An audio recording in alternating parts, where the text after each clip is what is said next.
Selamat pagi, Assalamualaikum warahmatullahi wabarakatuh. Ya.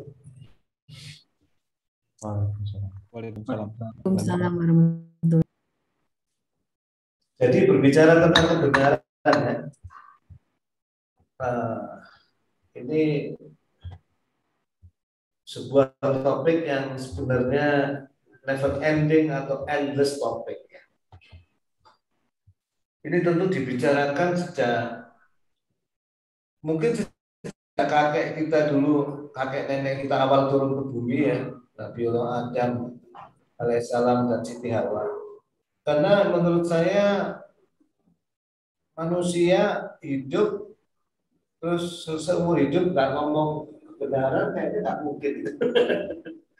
Karena itu salah satu bagian paling asasi dari akal manusia ya. Dan akal budi manusia dan pencarian manusia menuju kesempurnaan. Nah, jadi sebetulnya yang disebut benar ini tidak lain adalah menurut salah satu pemahaman, kerangka pemahaman yang menurut saya sangat bisa menjadi payung bagi seluruh teori kebenaran yang empat yang kita jelaskan itu ya. Jadi kebenaran itu sebetulnya adalah tentang eksistensi ya, tentang keberadaan suatu. Apa artinya? Jadi keyakinan atau guess atau anggapan atau hipotesis kita tentang sesuatu itu disebut benar bila sesuatu itu benar-benar ada, real gitu, benar-benar nyata dan bukan khayalan. Ya, handphone ini ada, ini nyata, handphone ini ada, Pak Dimitri ada, Pak Cici ada, clear, benar. Ya. Kalau kita mulai ngomong apa benar dimensi alam semesta itu 11, nah, sulit kita menjawab karena kita sendiri ragu apa itu benar-benar ada atau tidak. Tapi kalau kita tanya ke Profesor Michio Kaku dan grup research ya, komunitas tertentu, grup research fisika modern ya, namanya itu malah fisika matematis ya. Saya rasa di Indonesia ini sudah sedikit sekali orang yang ke sana, tapi kalau di US itu banyak ya. Kayaknya grup itu yakin kalau itu benar-benar ada. Buat kita itu belum tentu. Jadi kembali bahwa sesuatu itu disebut benar kalau ia nyata dan benar-benar memiliki keberadaan real. Jadi benar itu identik dengan eksis, ada, real, nyata. Real ya, real. Saya sering bicara ngobrol dengan sahabat saya, kolega saya di kampus, Pak Pranoto, bertahun-tahun. Kalau kita bicara penelitian apapun tuh, akar masalahnya itu apa? Akar realitasnya itu. Jadi kita selalu harus tahu persoalan ini akar realitasnya apa. Gitu ya. Misalnya kita sedang menganalisis katakanlah perkembangan cryptocurrency. Pertanyaan pertamanya, apa sebetulnya realitas cryptocurrency? Jadi harus ada akar eksistensi, akar keberadaan ini kita pahami betul. Jangan sampai kita bicara sesuatu yang tidak punya akar realitas. Ya. Sebagai contoh misalnya, kenyataan ada lingkaran yang sekaligus segitiga. Ini tidak pernah mungkin ada di alam nyata. Ya. Karena itu disebut nggak benar. Pasti tidak benar.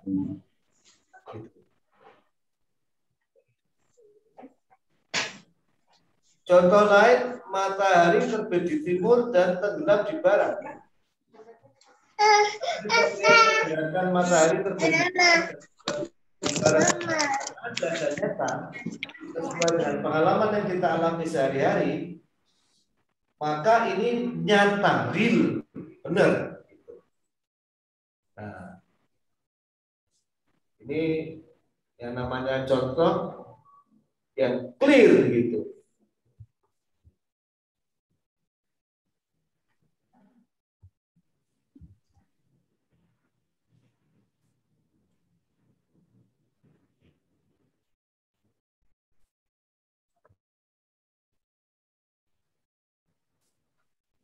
Tapi kalau saya sekarang punya mimpi karena ada konsep generalized energy ya. Dari teori Lyapunov itu ada konsep generalized energy.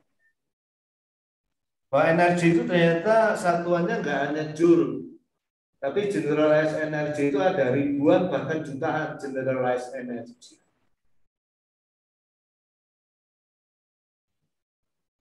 Generalized energinya itu real ada. Untuk robot ada, untuk ini ada, satuannya tidak semua joule. Nah, lebih lanjut, karena ada generalized energy, saya menghipotesakan keberadaan generalized mass. Jadi massa yang kita timbang dalam satuan kilogram itu hanya satu jenis massa.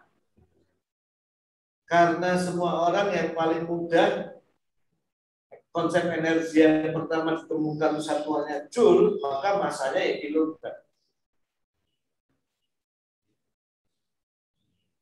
Nah, kemungkinan konsep saya tentang massa yang diperumum ini belum punya realitas, ya.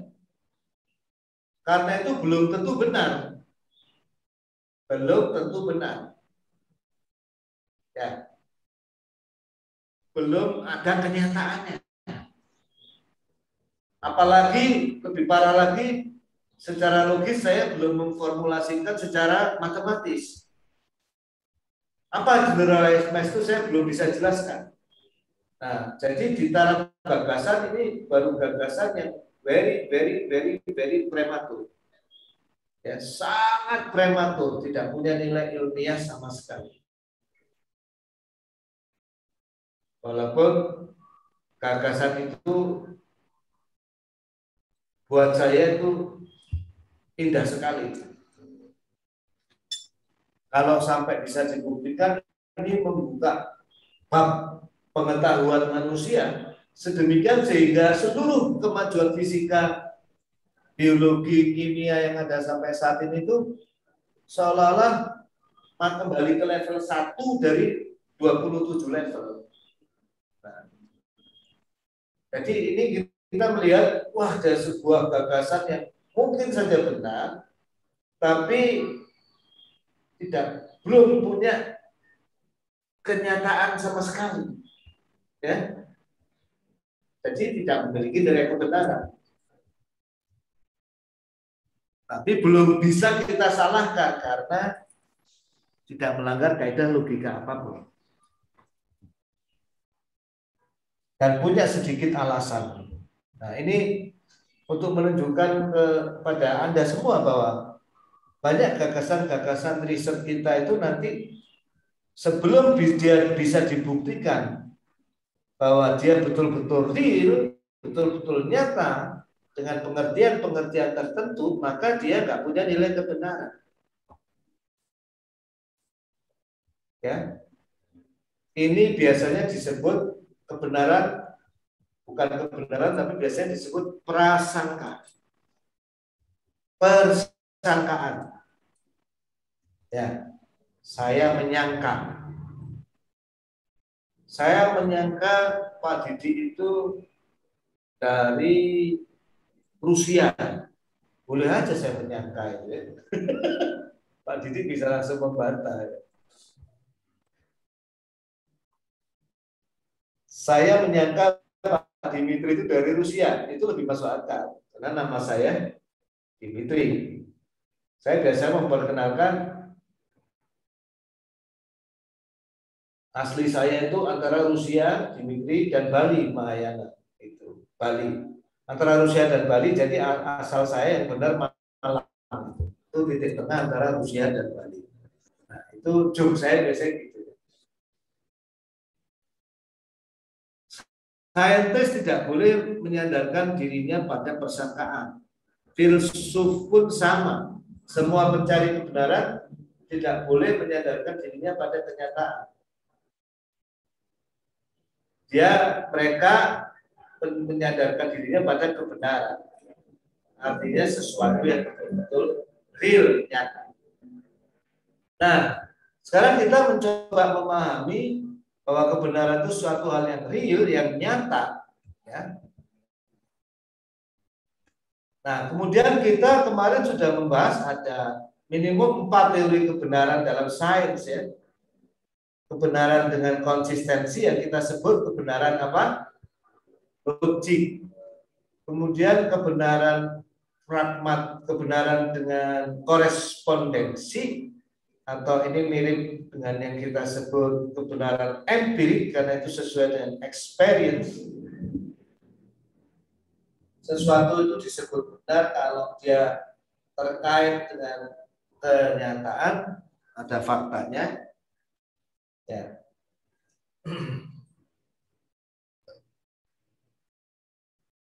Hal-hal yang empirical testable itu ada di kebenaran korespondensi. Kemudian sesuatu disebut benar secara pragmatik kalau dia bermanfaat. Ya. Misalnya aforisme statistika yang terkenal yang dikutip oleh salah satu tokoh machine learning terkenal, Andrei Burkov.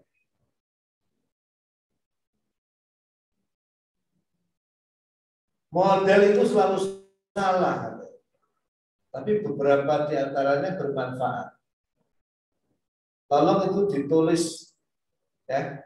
Anda ingat betul, ini the very philosophy of statistics, ya, the very philosophy of data science, bahkan the very philosophy of every modeling. Jadi kalau saya memodelkan satelit 3 sumbu, satelit dengan apa namanya,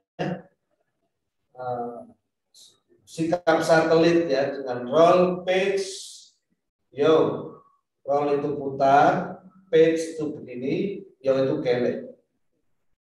Setiap gerakan ini akan menghasilkan persamaan diferensial order 2, ya, berdasarkan hukum Newton.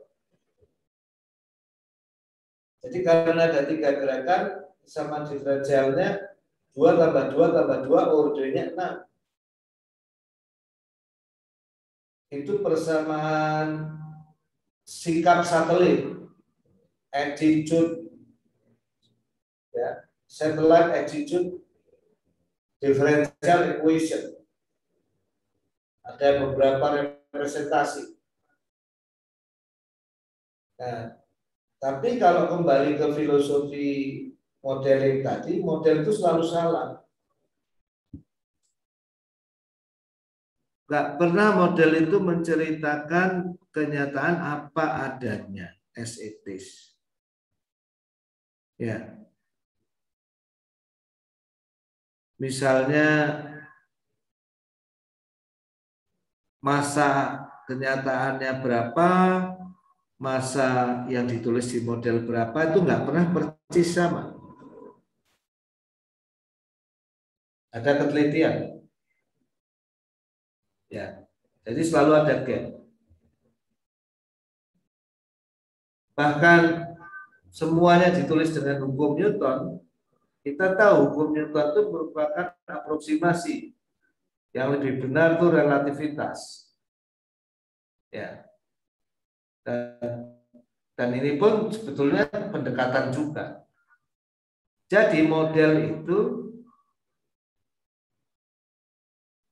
to be honest, ya, karena saintis dan engineer dan pencari kebenaran itu harus punya karakter dasar jujur, honest. To be honest, Pak, model kami itu selalu salah.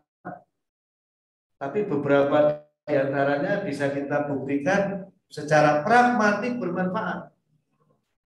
Apa buktinya? Nah itu satelitnya betul-betul terbang, betul-betul bisa kita kendalikan. Dengan pengendalian sikap satelit, satelit itu bisa dijaga tetap menghadap pada bumi. Dan beamnya itu bisa tetap menghadap pada antena-antena yang memanfaatkan satelit itu di bumi. Nah, pengendalian sikap satelit itu, satelitnya betul tetap geostasioner, tapi menghadapnya bisa ke Mars. Gitu. Ada gunanya, beam communication-nya itu nggak bisa dimanfaatkan oleh kita.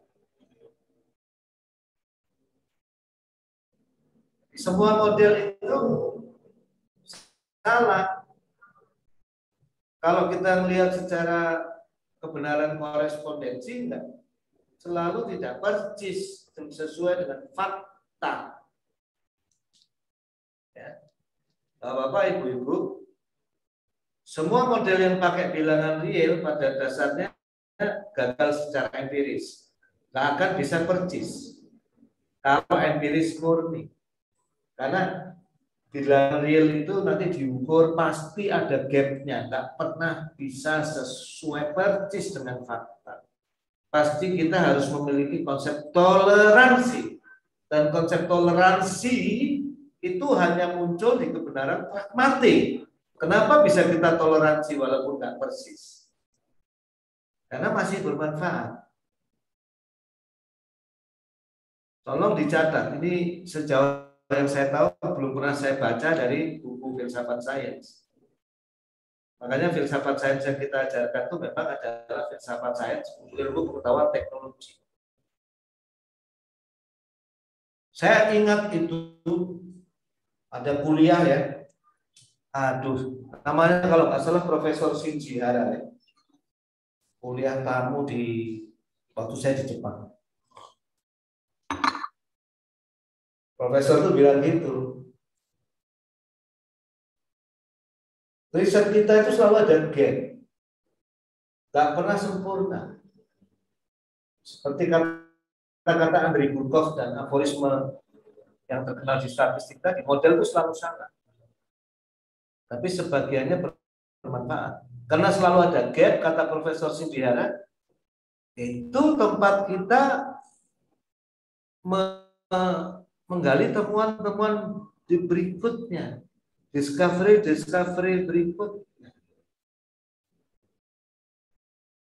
Jadi di tempat kelemahan manusia mencari kebenaran itu yang selalu ada gap itu, disitulah peran saintis, engineer, dan para pencari kebenaran untuk lebih menghasilkan sesuatu yang lebih dekat dengan kenyataan, lebih bermanfaat. Ya, jadi ini sambil mereview logik, korespondensi, pragmatik. Nah, berikutnya adalah kebenaran konsensus seperti kita ketahui. Ini ada bertingkat-tingkat. Ya.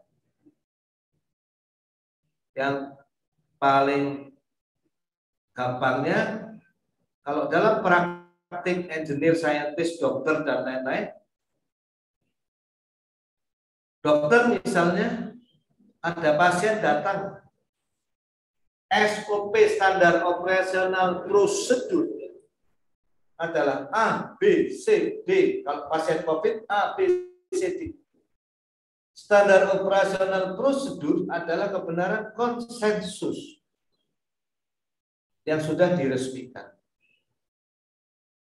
Bapak Ibu masuk data center, di situ harus titip paspor, identitas harus jelas. Terus dari pintu luar sampai masuk ke pendaftaran itu minimum ada berapa security fisik yang harus dilalui. Security fisik itu paling enggak itu dia itu apakah what you are, what you have, itu what you think itu. Apakah pakai password atau apa? Terus standar tertentu misalnya TVRA dari Singapura itu dari Bapak di luar data center sampai ke depan server itu minimum 7 level security phishing. Harus lewat 7 level security phishing. Itu konsensus. Itu yang saya ingat ya. Cuma tepatnya Bapak cek. Nah, jadi nanti kalau dalam praktik sebagai scientist dan engineer itu dipenuhi dengan kebenaran konsensus. Terlalu berat kalau semua harus kembali kita pikirkan secara logik, kita buktikan menurut tes empiris dengan kebenaran korespondensi maupun pragmatik. Kebanyakan nanti kira-kira 50-90% pekerjaan real insinyur saintis di lapangan itu banyak yang menggunakan kebenaran konsensus. Misalnya standar nasional Indonesia tempat itu yang menyusun ya orang manusia juga sekian lama disepakati oleh komunitas, disepakati oleh lembaga-lembaga tertentu. Nah, itu kebenaran konsensus di level praktik. Bapak Ibu semua yang lebih dasar lagi, semua ilmu itu ujungnya aksioma. Ya. Kolmogorov menawarkan aksioma, 3 aksioma probabilitas untuk mengawali semua teori probabilitas dan statistik. Tapi penerimaan aksioma itu secara luas oleh para statistician, matematikawan, itu merupakan kebenaran konsensus. Kenapa nggak pakai aksioma lain? Bisakah probabilitas statistik dibangun dengan aksioma lain? Bisa. Ada ribuan bahkan jutaan ilmu probabilitas dan statistika yang mungkin dibangun untuk dealing with uncertainty. Sekarang ada ribuan, puluhan ribu, ratusan ribu doktor S2, S1 yang menekuni ilmu probabilitas dan statistik dan data science itu berdiri di atas aksioma Kolmogorov. Penerimaan aksioma Kolmogorov itu adalah kebenaran konsensus. Karena Bapak Ibu tahu bahwa aksioma itu nggak bisa dibuktikan. Dia hanya punya sifat asal tidak melanggar kebenaran logik. Tidak ada kontradiksi. Kebetulan ilmu probabilitas dan statistik yang dibangun atas dasar aksioma Kolmogorov itu tidak bertentangan dengan fakta-fakta empirik, bisa memperkuat fakta empirik dan banyak manfaatnya secara pragmatik. Working well lah ya dalam kehidupan ini. Jadi akhirnya diadop sebagai kebenaran konsensus. Itu contoh di probabilitas statistik.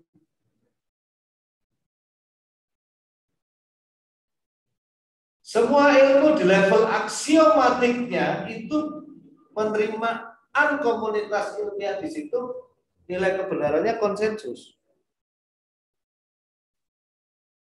Nah, jadi kebenaran konsensus itu ada di level praktik. Praktik itu yang dekat dengan praktek kita untuk memecahkan masalah sehari-hari.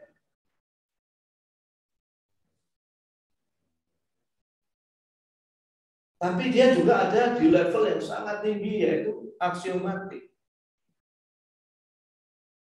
Nah, jadi 4 kebenaran ini yang nanti akan mewarnai riset-riset Bapak Ibu semua ya. Nah, makanya menemukan 4 jenis kebenaran ini penting. Dan mohon maaf, perlu saya declare dulu bahwa masih ada kebenaran-kebenaran lain ya. Apalagi Pak? Ada yang nanya gitu nggak? Kalau nggak ya nggak saya jelasin. Takut makin pusing gitu ya. Tapi tujuan saya ini ya, tujuan kita semua ini nggak menjadikan Bapak Ibu pusing, tapi menjadikan sesuatu lebih jelas ya.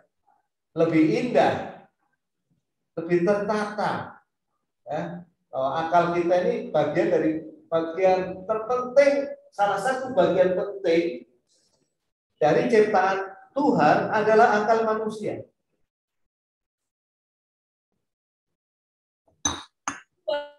Biasa indah akal manusia itu, dan dengan akal manusia itu manusia bisa melihat alam jauh lebih indah ketimbang makhluk-makhluk lain. Ya. Makanya kalau dengan akal manusia lebih banyak cemberut, lebih banyak stres, ini salah gitu. Harusnya kita jauh lebih happy dari gorila dan lain-lain. Sekarang lagi viral ada seorang magic buat video 1 menit, dia melakukan sulap, ada kayak gelas, terus dia menghilangkan koin atau whatever di depan seekor kera gede. Kera itu melihat, dan begitu dia lihat barangnya hilang, kera itu ketawa lepas sampai luar biasa indahnya itu viral, jutaan atau puluhan juta orang nonton di YouTube. Sambil saya merenung juga, saya masih bisa ketawa kayak si primata itu enggak? Kalau enggak berarti derajat saya lebih rendah dari primata itu. Dia lebih bersyukur gitu. Takjub dengan sesuatu itu bisa mengungkapkannya. Jangan-jangan akal kita ini membuat kita menjadi orang yang enggak bersyukur gitu.